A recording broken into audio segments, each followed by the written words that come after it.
네, 함께 하나님 말씀 봉독하겠습니다. 구약 성경 열왕기상 3장 말씀입니다.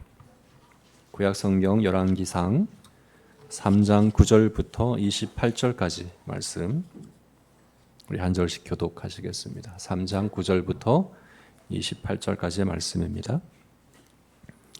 누가 주의 이 많은 백성을 재판할 수 있사오리이까 듣는 마음을 종에게 주사 주의 백성을 재판하여 선악을 분별하게 하옵소서. 솔로몬이 이것을 구하매 마음이 주의 마음에 든지라. 이에 하나님이 그에게 이르시되 내가 이것을 구하도다.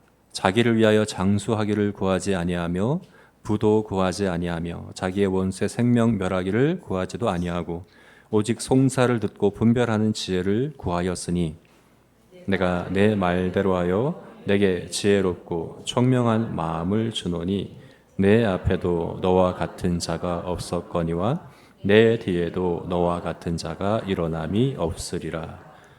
내가 구하지 아니한 부귀와 영광도 내게 주노니 내 평생의 왕들 중에 너와 같은 자가 없을 것이라. 내가 만일 내 아버지 다윗의 행함 같이 내 길로 행하며 내 법도와 명령을 지키며 내가 내 날을 길게 하리라.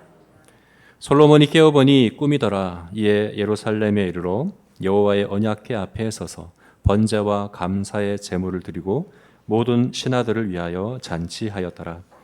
그때에 두 여자 왕에게 와서 그 앞에 서며 한 여자는 말하되 내 주여 나와 이 여자가 한 집에서 사는데 내가 그와 함께 집에 있으며 해산하였더니 내가 해산한 지 사흘 만에 이 여자도 해산하고 우리가 함께 있었고 우리 둘 외에는 집에 다른 사람이 없었나이다.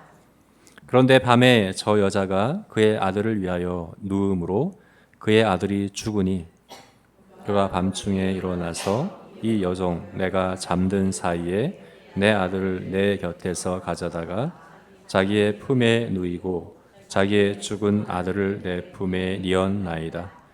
아침에 내가 내 아들을 젖먹이려고 일어나 본즉 죽었기로 내가 아침에 자세히 보니 내가 낳은 아들이 아니더이다 하매 다른 여자는 이르되 아니라 산 것은 내 아들이요 죽은 것은 내 아들이라 하고 이 여자는 이르되 죽은 것은 내 아들이요 산 것이 내 아들이라 하며 왕 앞에서 그와 같이 쟁론하는지라. 왕이 이르되 이 여자는 말하기를 산 것은 내 아들이고 죽은 것은 내 아들이라 하고 저 여자는 말하기를 아니라 죽은 것이 내 아들이고 산 것이 내 아들이라 하는도다 하고 또 이르되 칼을 내게로 가져오라 하니 칼을 왕 앞에 가져오니라. 왕이 이르되 산 아이를 둘로 나누어 반은 이 여자에게 주고 반은 저 여자에게 주라.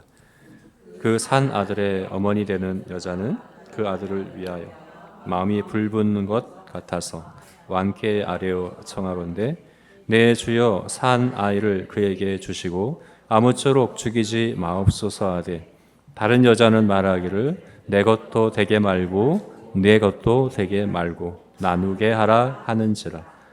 왕이 대답하여 이르되 산 아이를 저 여자에게 주고 결코 죽이지 말라. 저가 그의 어머니이니라 하매 온 이스라엘이 왕이 심리하여 판결함을 듣고 왕을 두려워하였으니 이는 하나님의 지혜가 그의 속에 있어 판결함을 봄이더라. 아멘. 우리가 지난주에는 긍휼이라고 하는 성품에 대해서 보았습니다.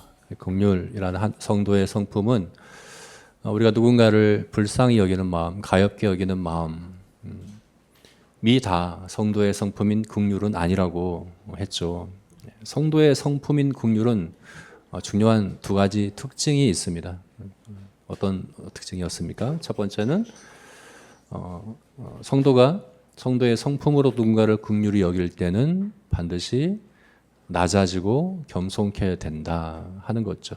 일반적으로는 그렇지 않습니다. 일반적으로 우리가 누군가를 불쌍히 여긴다고 한다면 거기는 우월감이 자리하게 되죠.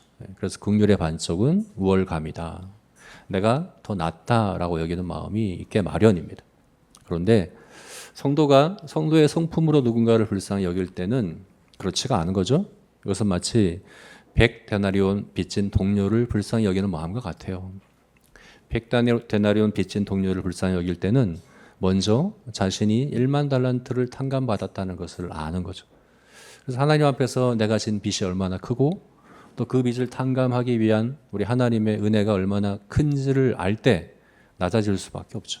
겸손케 될 수밖에 없습니다. 그래서 성도는 긍휼이라는 성품이 커갈수록 더 낮아지고 또 낮아질수록 점점 더 긍휼이라는 성품도 자라간다. 이것이 첫 번째 특징이었습니다. 두 번째 특징은 뭐였습니까? 영적인 안목인 거죠. 예수님께서 이 땅에 공생애를 사시는 동안 그 주된 정서가 긍휼히 여기시는, 불쌍히 여기시는 그 마음이었던 이유는 주님께는 영적 안목이 있으셨기 때문에 그런 거죠. 단지 그냥 가난하고 병들고 한 그 외적인 문제만 보신 게 아니라 그들이 목자 없는 양과 같다고 하는 영적인 현실을 깨뜨려 보시는 안목으로 인해서 그렇게 불쌍히 여기셨던 것처럼 주님은 제자들도 그러하기를 원하셨어요. 제자들에게 일꾼으로 파송해서 보내시기 전에 먼저 기도하라. 일꾼을 보내소서라고 기도하라. 왜 그렇습니까? 주인의 그 마음을 제자들도 공유하기를 원하셨어요. 주인의 그 안목을 제자들도 갖게 하기를 원하셔서 그렇게 하신 거죠. 그래서 우리가 하나님의 성품에 참여하는 자로 성도의 성품으로서의 긍휼을 가질 때는 영적 안목도 띄이는 겁니다. 영적 안목이 있어서 그것을 볼 수 있는 거죠. 그럴 때 우리도 주님과 같은 긍휼히 여기는 마음, 불쌍히 여기는 마음으로 우리의 삶을 또 우리 여러 가지 사명들을 행하게 되는 것입니다. 그래서 두 번째 특징이 바로 영적 안목 그리고 긍휼이 함께한다. 이렇게 우리가 나눴습니다. 자, 7월 한 달 동안 우리가 이 긍휼이라는 주제로 앞으로 세 가지 성품을 더 나눌 겁니다. 그래서 오늘 함께 생각할 성품은 경청이고 그 다음 주에는 자비입니다. 그 다음 주에는 돌봄 이렇게 세 가지 성품을 우리가 더 나눌 텐데 이게 긍휼이라는 성품과 아주 밀접한 관계에 있는 성품이라는 거죠. 어떻게 관계가 되느냐? 경청은 긍휼의 출발점입니다. 경청에서 긍휼로 이어지게 되어 있습니다. 자비는 긍휼의 결과입니다. 긍휼은 반드시 외적인 자비라는 행동으로 나타나야 합니다. 돌봄은 긍휼이 단 이례적인 자비의 행동에 머무는 것이 아니라 특별히 언약 백성의 공동체 안에서 서로가 서로를 지속적으로 긍휼히 여기는 것이 바로 돌봄입니다. 이것이 각각의 우리 성품들을 이해하는 것도 중요하지만 이것이 하나로 연결되고 이어진다는 것을 아는 것도 굉장히 중요하겠죠. 오늘 본문을 보게 되면 9절 말씀에 솔로몬이 하나님께 뭘 구합니까? 듣는 마음을 종에게 주사. 5절을 보게 되면 하나님께서 솔로몬에게 물어보셨어요. 내가 너에게 무엇을 줄고 너는 구하라. 그러자 솔로몬이 하나님께 구한 것이 뭐냐? 듣는 마음을 종에게 주십시오. 이게 바로 경청이라는 성품이죠.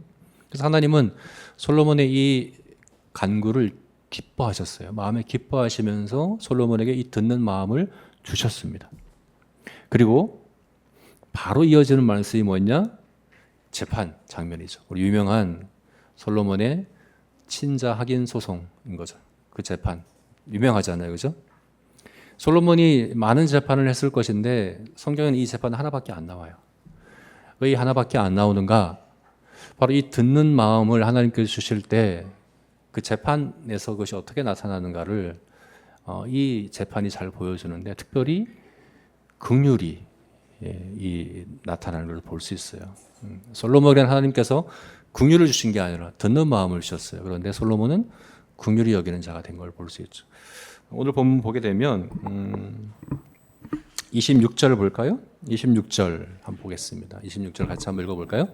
그 산 아들의 어머니가 되는 여자가 그 아들을 위하여 마음이 불붙는 것 같아서 왕께 아뢰어 청하건대 내 주여 산 아들을 그에게 주고 아무쪼록 죽이지 마옵소서 하되 다른 여자는 말하기를 내 것도 되게 말고 내 것도 되게 말고 나누게 하라 하는지라. 여기 보면 산 아들의 어머니 되는 여자가 그 아들을 위하여 마음이 불붙는 것 같아서, 마음이라고 번역된 이 말이, 이 단어가 히브리어로 라함이란 단어인데 이게 바로 긍휼입니다.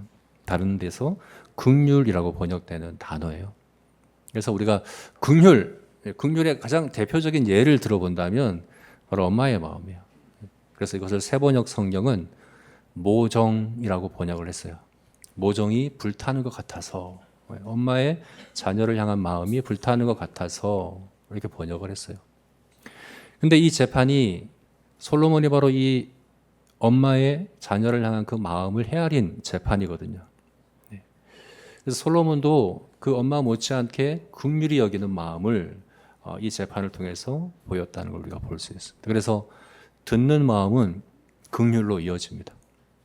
그리고 긍휼은 구체적인 행동으로 자비를 통해서 나타납니다. 마치 야고보서 말씀에서 행함이 없는 믿음은 죽은 믿음이다라고 말씀하신 것처럼 자비가 없는 긍휼은 가짜입니다. 그리고 자비는 한 번의 그런 행동일 수 있잖아요. 이례적인. 그렇지만 특별히 언약 공동체 안에서는 이 긍휼이 지속적으로 주고받는 것이 되어야 하죠. 그래서 그것은 자비를 넘어 돌봄이라는 성품까지 이어져야 된다 하는 것을 우리가 보게 될 겁니다. 자, 오늘은 바로 이 듣는 마음, 바로 경청이라는 성품에 대해서 함께 생각해 봅시다. 먼저 성도의 성품으로서의 경청이 아닌 것을 또 오늘도 우리가 먼저 짚어보는 게 중요하겠죠. 왜냐하면 경청이라고 하는 것은 일반적으로도 믿지 않는 분들도 굉장히 중요하게 생각하는 덕목입니다. 특별히 상담학에서는 내담자를 상담할 때 경청하는 게 중요하다라고 많이 강조하죠. 또 리더십의 역량 가운데 사람들의 마음을 움직이고 이끌어가는 리더가 되려면 뭐가 중요하냐? 경청하는 게 중요하다, 이렇게 많이 이야기하거든요. 그리고 우리가 인간관계에서 소통하는 거 얼마나 중요합니까? 우리가 다 유재석 님이나 혹은 김창옥 교수님처럼 소통에 탁월한 전문가는 아니라고 하더라도, 그렇게 될 수는 없다고 하더라도 우리가 다 인간관계에 얽힌 가운데 살아가고 있고, 그리고 인간관계의 그 소통의 가장 중요한 그 기술이라고 할까요? 이게 뭐냐? 경청이라고 합니다. 특히나 우리는 복음을 전해야 하는 증인으로 보냄받은 자들이잖아요. 소통해야 돼요. 소통하기 위해서 우리가 훈련하고 갖춰야 될 중요한 덕목, 경청이죠. 근데 일반적으로 예수님을 믿지 않는, 복음을 알지 못하는 사람들이 이야기하는 그 경청과 우리가 지금 이야기하고자 하는 것은 거듭난 성도가 우리 안에 가시는 성령으로 말미암아 맺는 성품으로서의 경청이니까 다를 수밖에 없죠. 그래서 우리가 이것을 구분하는 일을 먼저 해야 합니다. 두 가지로 우리가 먼저 성도의 성품으로서의 경청이 아닌 것을 짚어봅시다. 첫 번째는 귀 기울여 듣는 것, 귀 기울여서 잘 듣는 것.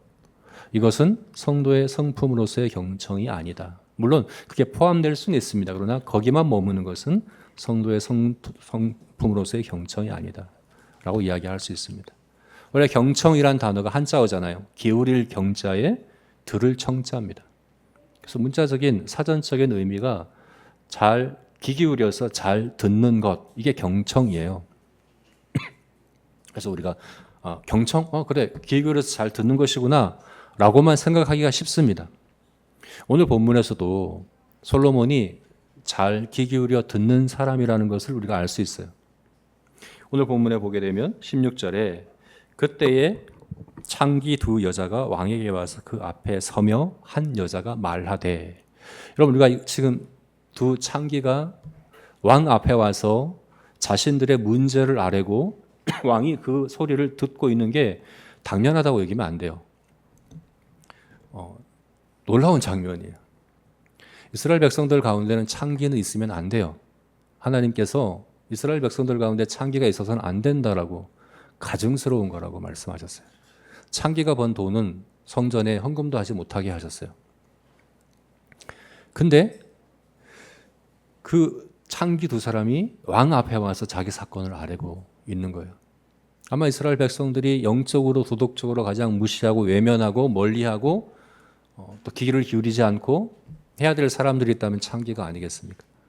근데 어떻습니까? 그들이 왕 앞에 자기 사건을 아뢰고 있고 솔로몬 왕이 그들의 사건에 귀 기울여 듣고 있다는 것은 이 시대는 그 솔로몬 왕은 사람의 신분이나 그 사람의 형편에 따라 차별하거나 무시하지 않고 정말 귀 기울이는 왕이었구나.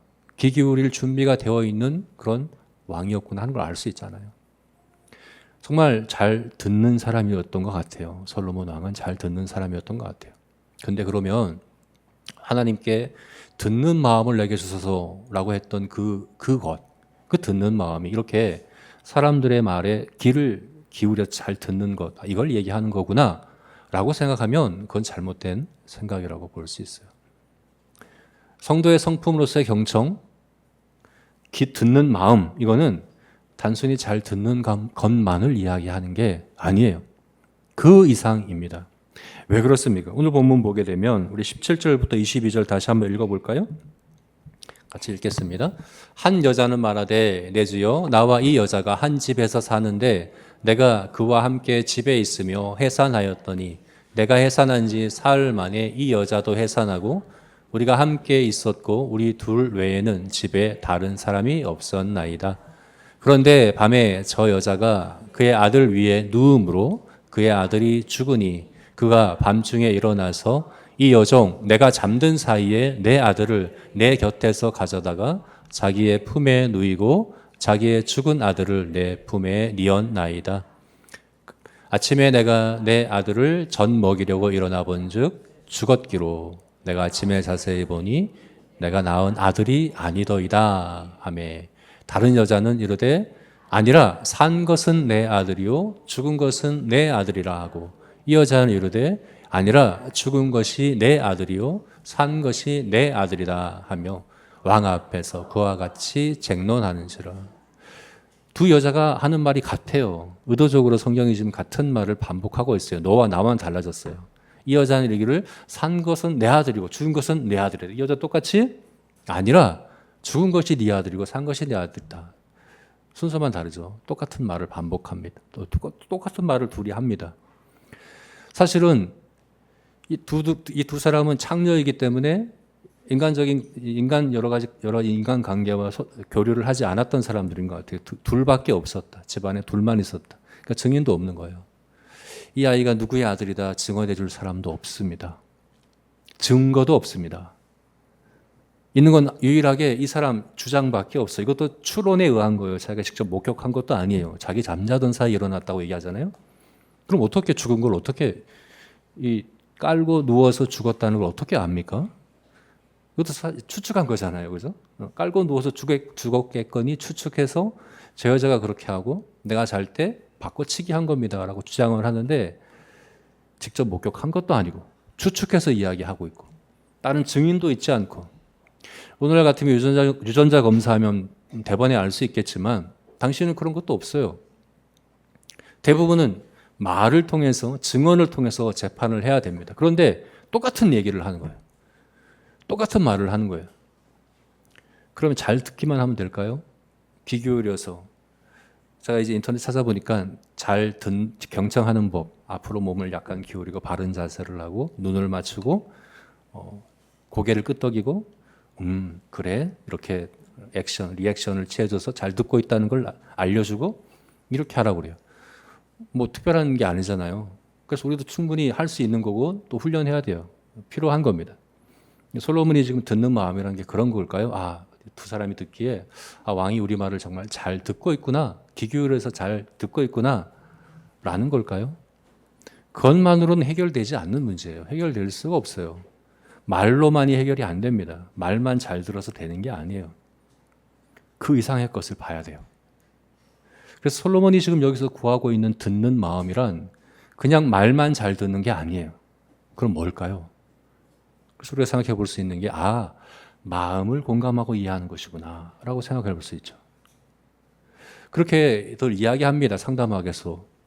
경청하는 건 단순히 언어적인 표현만 읽는 것이 아니라 비언어적인 표현, 말로는 표현되지 않은 그 마음, 그 감정까지도 읽어내는 게 경청이다라고 이야기를 하는 거예요. 정말 오늘 본문에서 솔로몬이 이 아들을 잃은 엄마의 마음을 잘 헤아리고 있어요. 공감하고 있어요. 그리고 그 마음을 이해하고 있다는 것을 우리가 알 수 있습니다. 같이 26절 읽어볼까요? 다시 한번 읽어봅시다. 26절 말씀. 그 산 아들의 어머니 되는 여자가 그 아들을 위하여 마음이 불붙는 것 같아서 왕께 아뢰어 청하건대 내 주여 산 아이를 그에게 주시고 아무쪼록 죽이지 마옵소서 하되 다른 여자는 말하기를 내 것도 되게 말고 내 것도 되게 말고 나누게 하라 하는지라. 이게 아까 말씀드렸듯이 마음이 불붙는 것 같아서 이 마음이라는 단어가 라함, 긍휼이라고 했죠, 그죠? 지난주에도 말씀드렸을 거예요. 긍휼이라는 단어는 원래 그 어원이 엄마의 자궁이에요. 그래서 엄마가 자녀를 향해 갖는 그 마음, 그게 긍휼인데 그 마음이 불붙는 것 같은 긍휼의 마음을 이 여인이 갖게 된 거죠. 그래서 어떻게 합니까? 내 주여, 이 산 아이를 아무쪼록 죽이지 말고 그에게 주십시오. 그럼 이게 얼마나 대단한 말인지 한번 생각해 보세요. 지금 공식적인 재판의 자리입니다. 왕이 공적인 판결을 내렸어요.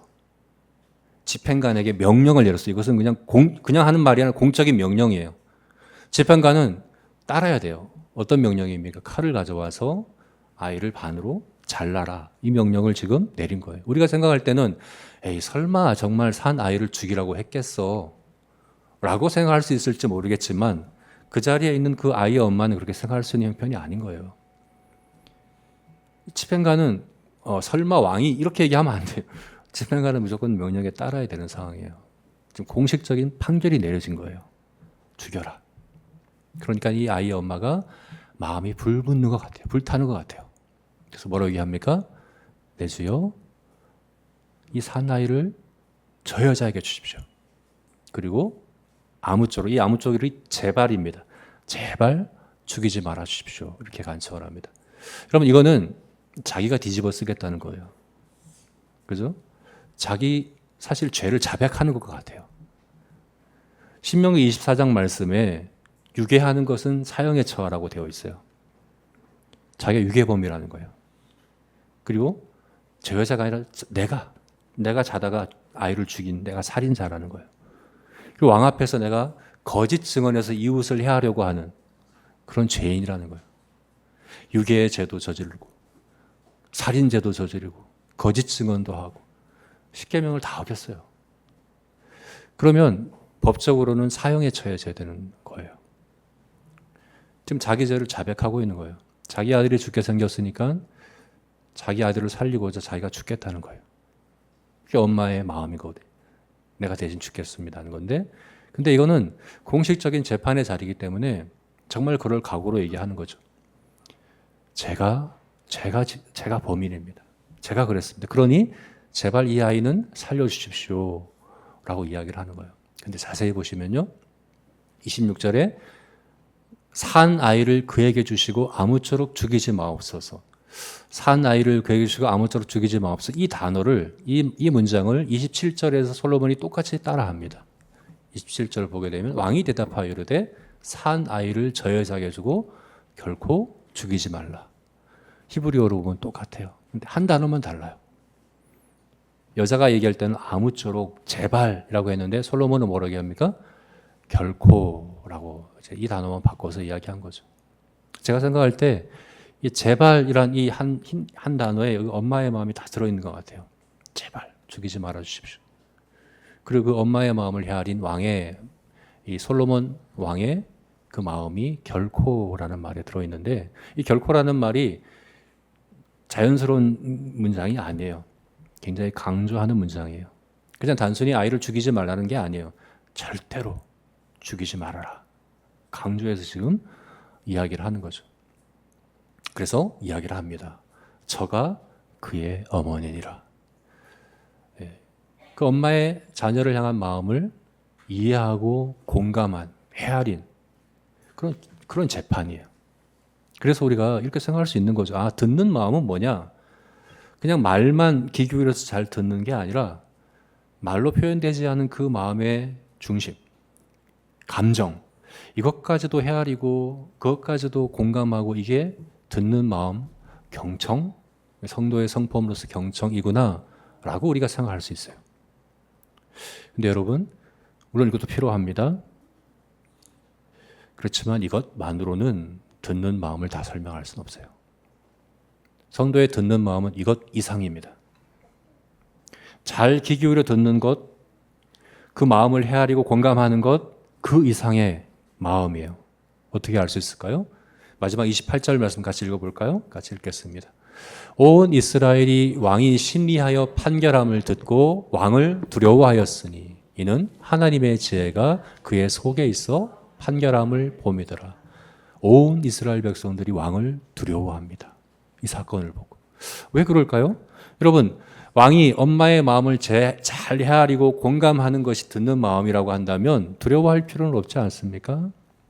오히려 안심해야죠. 아, 왕이 우리 마음을 잘 헤아려 주는구나. 왕이 우리 마음을 잘 공감해 주는구나 하는 걸 아는데 왜 두려워합니까? 듣는 마음은 단순히 이해하고 공감하는 정도가 아닌 거죠. 그럼 뭡니까? 성도의 성품으로서의 경청. 솔로몬이 하나님께 구해서 얻은 그 듣는 마음. 그것은 어떻게 우리가 설명할 수 있을까요? 이것을 우리가 9절, 11절, 그리고 28절 말씀을 통해서 알 수 있어요. 한마디로 이 세 개의 구절이 같은 내용을 반복하고 있습니다. 듣는 마음이 뭔가 명확하게 말해주고 있습니다. 9절 말씀부터 볼까요? 9절 같이 읽겠습니다. 누가 주의 이 많은 백성을 재판할 수 있사오리까? 듣는 마음을 종에게 주사 주의 백성을 재판하여 선악을 분별하게 하옵소서. 듣는 마음을 주사. 듣는 마음으로 어떻게 하겠다는 겁니까? 주의 백성을 재판하여 선악을 분별하게 하옵소서. 듣는 마음은 뭡니까? 선악을 분별하는 것입니다. 단순히 귀 기울여 잘 듣는 것만이 아니고 또 말로 표현되지 않은 그 마음과 그 감정까지 다 헤아리고 이해하는 것 정도가 아니고 그 중심을 보며 선악을 분별하고 판단할 수 있는 마음, 이게 바로 듣는 마음입니다. 11절 말씀에서 똑같이 이것이 반복되고 있습니다. 읽을까요? 이에 하나님이 그에게 이르시되 내가 이것을 구하도다. 자기를 위하여 장수하기를 구하지 아니하며 부도 구하지 아니하며 자기의 원수의 생명을 멸하기도 구하지 아니하고 오직 송사를 듣고 분별하는 지혜를 구하였으니. 솔로몬은 듣는 마음을 구했는데 그 듣는 마음이 뭐라고요? 솔로몬이 구한 게 뭐라고요? 송사를 듣고 분별하는 지혜를 구했다. 듣는 마음은 뭡니까? 분별하는 겁니다. 선악을 분별하는 겁니다. 28절에서도 우리 한번 봅시다. 28절 말씀 읽겠습니다. 온 이스라엘이 왕이 심리하여 판결함을 듣고 왕을 두려워하였으니 이는 하나님의 지혜가 그의 속에 있어 판결함을 봄이더라. 판단하고 분별하는 것이죠. 그럼 성도의 성품으로서의 듣는 마음, 경청은 분별력입니다. 선악을, 참과 거짓을 분별하는 겁니다. 고린도전서 6장 말씀에 사도 바울이 그렇게 얘기했어요. 성도가 세상을 판단할 줄 알지 못하느냐. 성도는 세상을 판단하는 사람들입니다. 그래서 우리가 세상을 긍휼히 여길 수 있는 이유는 뭐냐면 판단할 수 있기 때문에 그런 거예요. 단지 가난과 질병과 겉으로 드러난 문제들만 불쌍히 여기는 것이 아니거든요. 선악을 분별하고 영적 실체를, 영적 현실을 바르게 판단할 줄 알기에 긍휼히 여길 수 있는 것이거든요. 성도는 선악을 분별하는 사람입니다. 하나님의 선하시고 기뻐하시고 온전한 뜻이 무엇인지 분별하는 사람입니다. 하나님을 대적하고 하나님을 부정하고 부인하고 높아진 세상의 정신과 문화를 바르게 분별할 줄 아는 사람이 성도입니다. 그래서 성도는 긍휼히 여길 수 있는 사람들이다 라고 우리가 이야기를 할 수 있는 거죠.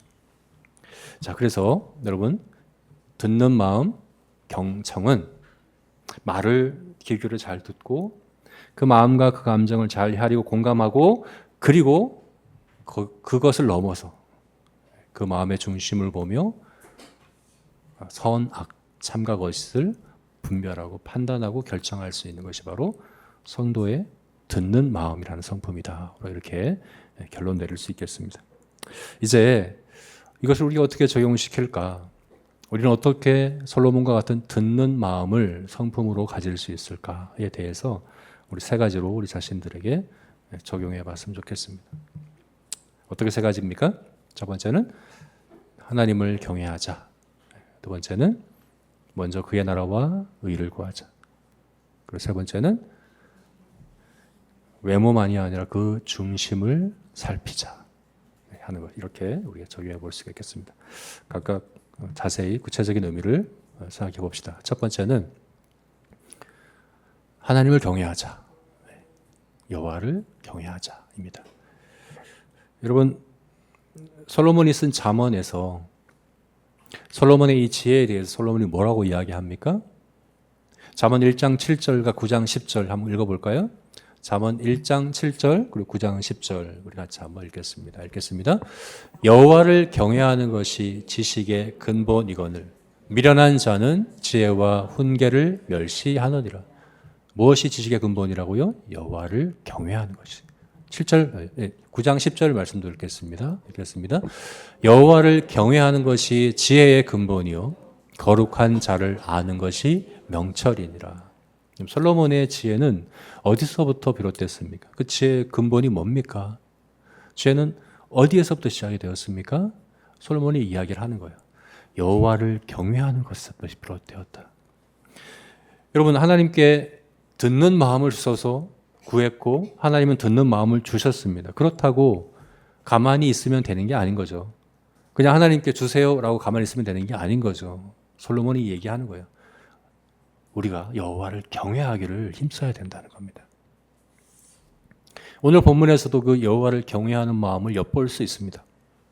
솔로몬이 듣는 마음을 구할 때 거듭거듭 이야기하는 게 뭐냐면 내가 이 많은 주의 백성을 재판하기 위해서 내가 아이라 출입을 알지 못하기 때문에 이 백성을 주의 백성을 주께서 택하신 백성을 재판할 수가 없습니다. 듣는 마음을 주십시오라고 얘기하면서 자기 백성이라고 얘기하지 않아요.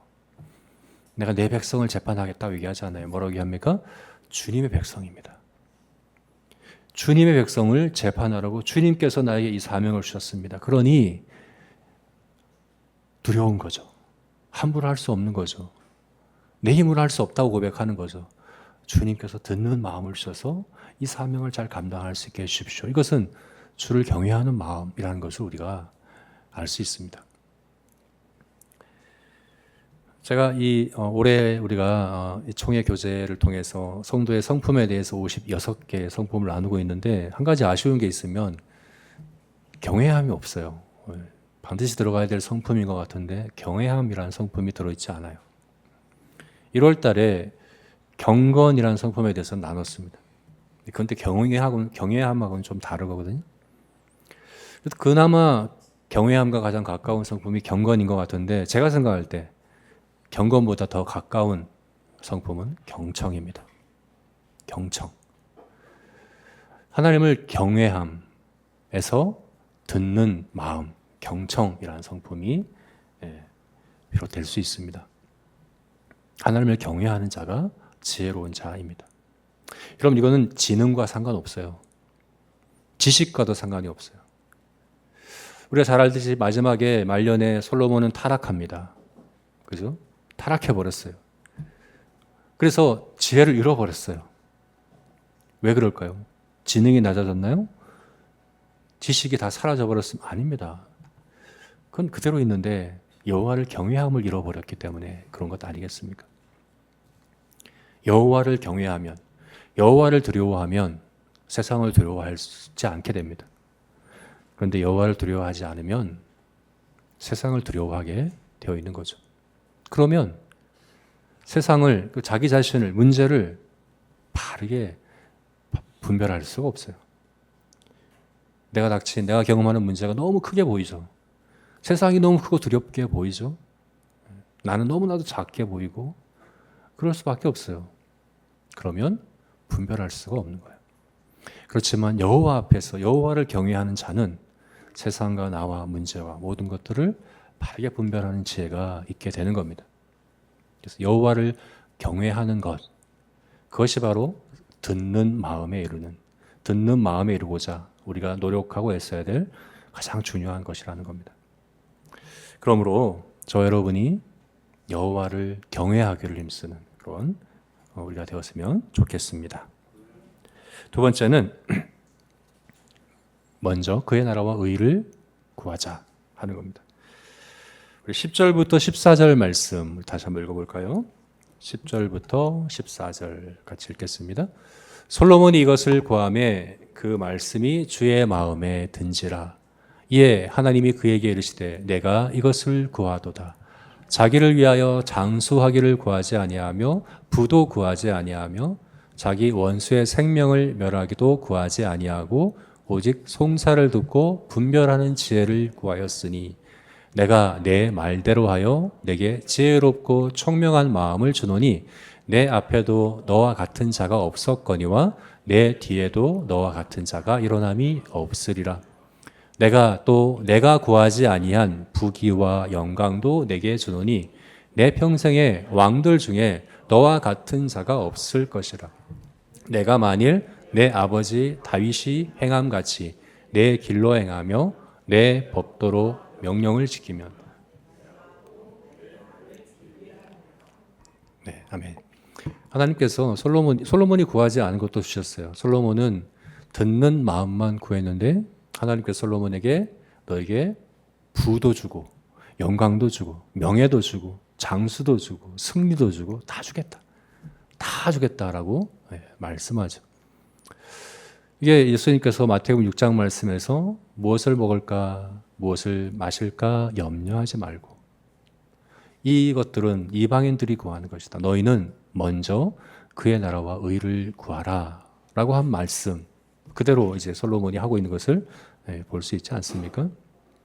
그럼 무엇을 먹을까 무엇을 마실까는 마치 그냥 따라오는 거예요. 사은품 같은 거예요. 그냥 따라오게 되어 있는 거죠. 그래서 이것을 표현하자면 마치 보급품 같은 거거든요. 주기도문에서 일용할 양식을 주옵소서. 일용할 양식이 일일 배급품과 같은 거잖아요. 군인은 보급품을 걱정하지 않아요. 자기 사명을 위해서 보급품이 주어진다는 걸 믿어요. 중요한 건 사명인 거죠. 그 나라와 의를 위해서 나에게 주어진 그 사명에 집중하면 따라오게 되어 있는 것이에요. 근데 문제는 뭡니까? 사명이 아니라 부와 명예와 재산과 생명과 이런 것들을 구하게 되면 이거 우상이 되어져 버리거든요. 이것이 우상이 되어져 버리면 그러면 분별력을 잃어버리게 될 수밖에 없는 거거든요. 하나님 우리에게 주시기 원하십니다.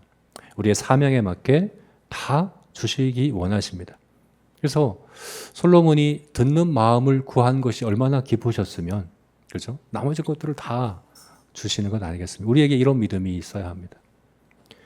사명에 집중하는 초점을 두는 우리가 되었으면 좋겠습니다.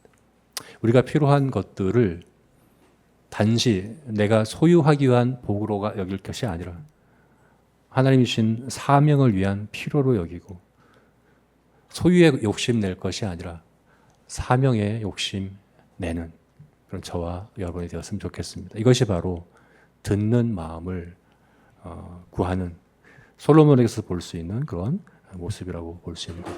저와 여러분이 이와 같기를 주님의 이름으로 축원합니다. 아멘.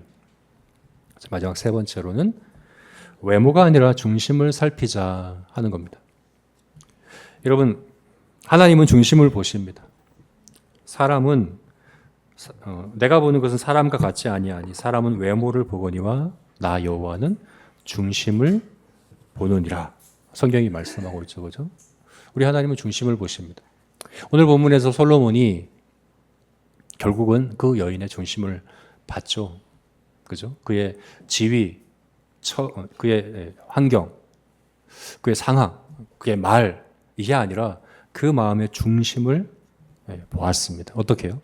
칼을 가지고 아이를 반으로 나누고 반씩 줘라. 칼을 앞에 들이대자 마음의 중심이 드러났어요. 하나님도 우리에게 그렇게 하십니다. 물론 우리는 하나님처럼 사람의 중심을 정확히 볼 수는 없어요. 나 자신의 중심도 사실 잘 볼 수 없어요. 근데 하나님이 이렇게 하세요. 우리 중심을 드러내시고자 칼을 들이대실 때가 있지 않습니까? 마치 아브라함에게 이삭을 번제로 드리라 라고 말씀했을 때처럼 아브라함도 모르는 사이에 이삭이 우상이 되기 시작한 거예요. 하나님이 백세해 주신 아들, 귀한 선물로 주시고 복으로 주신 아들, 복으로만이 아니라 이 아들을 통해서, 이 이삭을 통해서 하나님께 주신 약속이 있잖아요. 그래서 바다의 모래와 같이, 하늘의 별과 같이 내가 네 자손이 이렇게 많게 하겠다 약속하신 그 아들이 이 이삭에게 달려 있는데 하나님이 그를 죽여서 번제로 드리라 명령을 하세요. 왜 이렇게 하셨습니까? 아브라함 자신도 모르는 사이에 자기 중심 안에 이삭을 우상으로 여기는 마음이 생겨나기 시작한 거죠. 그냥 이것이 이 중심이 드러나지 않아요. 그냥 이 중심을 알 수 있는 게 아니에요. 그래서 하나님은 칼을 들이대시는 거예요. 이삭을 번제로 드려라. 그러자 아브라함이 자신을 돌아보게 되죠. 솔로몬은 이 잠언 4장 말씀에서 무릇 지킬 만한 것보다 네 마음을 지켜라. 생명이 바로 여기서 나느니라. 우리 마음, 우리 중심이 얼마나 중요한지를 솔로몬은 이야기를 하고 있습니다. 그런데 여러분, 우리의 중심을 우리가 잘 모르는, 나도 잘 모르는 그 중심을 하나님이 보여주실 때가 있습니다. 엿보게 하실 때가 있는 거죠. 예수님께서 부자 청년에게 네 모든 재산을 팔고 가난한 자에게 나눠주고 너는 나를 따르라 하는 그 칼을 들이댈 때, 그전에는 내가 계명을 잘 지켰습니다. 내가 다 지켜 행하고 있습니다. 난 선합니다. 라고 생각했던 그 사람이 비로소 자기 중심을 볼 수 있었던 것처럼, 여러분, 우리는 우리의 중심을 돌아보고 살피고 우리 마음을 하나님 앞에 지켜가는 사람이 되어야 합니다. 특별히 고난이 있을 때, 문제가 닥칠 때, 어려움이 찾아올 때, 여러분, 이것을 우리가 그냥 힘들어할 것만이 아니라, 어려움으로 여길 것만이 아니라 하나님이 나의 중심을 보게 하시는구나, 하나님이 나의 중심을 확인할 수 있게 하시는구나 라고 여기며, 그것이 바로 내 마음을, 생명의 근원된 내 마음을 하나님 앞에 세우고 지킬 수 있는 기회로 하나님께서 허락하셨다는 것을 알고 감사하는 저와 여러분이 되었으면 좋겠습니다. 나 자신뿐만 아니라 우리 옆에 이웃과 또 지체들과 형제들, 그런 문제와 어려움이 있을 때 그렇게 조언하고 건면해 줄 수 있어야 됩니다. 하나님께서 중심을 보게 하신다는 것은, 그리고 그 중심을 듣는 마음으로 그에게 다가가 조언해 줄 수 있는 그런 저와 여러분이 되었으면 좋겠습니다. 이제 말씀을 맺겠습니다. 듣는 마음, 경청, 여러분 솔로몬과 같이 이런 듣는 마음, 경청의 성품을 구하고 계십니까? 구해야 됩니다. 왜냐하면 너무나도 귀하거든요. 이걸 구하니까 하나님께서 다 주셨어요. 부도 주시고 명예도 주시고 건강도 주시고 승리도 주시고 구하지 않은 것까지 하나님이 다 주셨습니다. 너무나도 복된 성품입니다. 나 자신에게만이 아니라 우리 주변 사람들에게도 너무나도 복이 되는 성품이 바로 듣는 마음입니다. 그러나 이것은 당연히 자동으로 우리에게 주어지는 게 아닙니다. 하나님 앞에 이렇게 구하되 우리가 힘써야 될 것이 있죠. 여호와를 경외하기를 힘쓰고 먼저 그의 나라와 그의 의를 구하고, 그리고 중심을 살피고자 하는 그런 자세로 우리의 삶을 바라보고 하는 이런 것이 우리에게 필요합니다. 저와 여러분이 이렇게 우리 자신에게 적용하고 실천하고 훈련해서 솔로몬과 같이 듣는 마음을 성도의 성품으로 갖추게 되는 저와 여러분이 되었으면 좋겠습니다. 아멘. 우리 같이 기도하시겠습니다.